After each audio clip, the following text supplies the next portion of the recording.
नया नियम, मत्ती रचित सुसमाचार,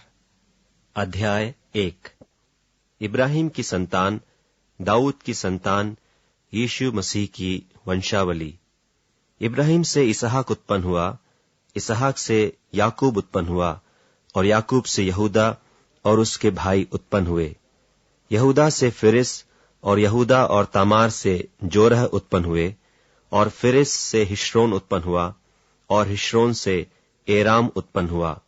और एराम से अम्मीनदाब उत्पन्न हुआ,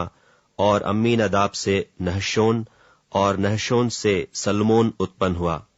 और सलमोन और राहब से बोअज उत्पन्न हुआ, और बोअज और रूत से ओबेद उत्पन्न हुआ,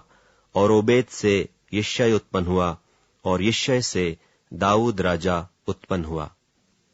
और दाऊद से सुलेमान उस स्त्री से उत्पन्न हुआ जो पहले उरिय्याह की पत्नी थी,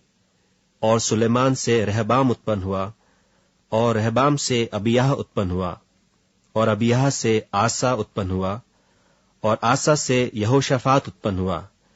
और यहोशाफात से योराम उत्पन्न हुआ, और योराम से उज्जियाह उत्पन्न हुआ, और उज्जियाह से योताम उत्पन्न हुआ, और योताम से आहाज उत्पन्न हुआ, और आहाज से हिजकिय्याह उत्पन्न हुआ,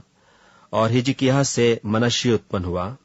और मनश्शे से आमोन उत्पन्न हुआ, और आमोन से योशिय्याह उत्पन्न हुआ।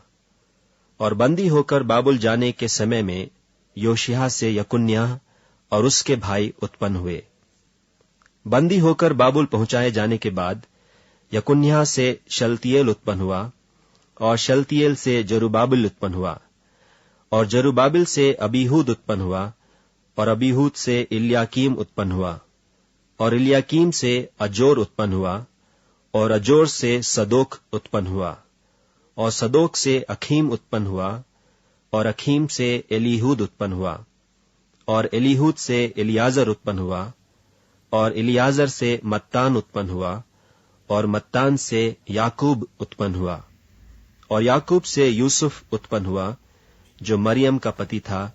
जिससे यीशु जो मसीह कहलाता है उत्पन्न हुआ। इब्राहिम से दाऊद तक सब 14 पीढ़ी हुई, और दाऊद से बाबुल को बंदी होकर पहुंचाए जाने तक 14 पीढ़ी, और बंदी होकर बाबुल को पहुंचाए जाने के समय से लेकर मसीह तक 14 पीढ़ी हुई।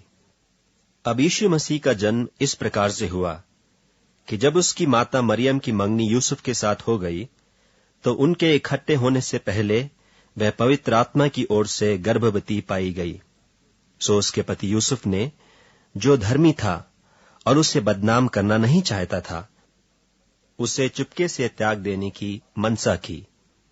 जब वह इन बातों के सोच ही में था, तो प्रभु का स्वर्गदूत उसे स्वप्न में दिखाई देकर कहने लगा, हे यूसुफ, दाऊद की संतान,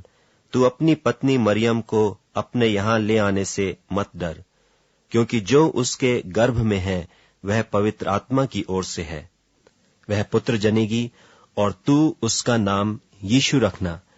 क्योंकि वह अपने लोगों का उनके पापों से उद्धार करेगा। यह सब कुछ इसलिए हुआ कि जो वचन प्रभु ने भविष्यद्वक्ता के द्वारा कहा था वह पूरा हो, कि देखो, एक कुंवारी गर्भवती होगी और एक पुत्र जनेगी, और उसका नाम इम्मानुएल रखा जाएगा, जिसका अर्थ यह है, परमेश्वर हमारे साथ। सो यूसुफ नींद से जागकर प्रभु के दूत की आज्ञा के अनुसार अपनी पत्नी को अपने यहां ले आया, और जब तक वह पुत्र न जनी तब तक वह उसके पास न गया, और उसने उसका नाम यीशु रखा।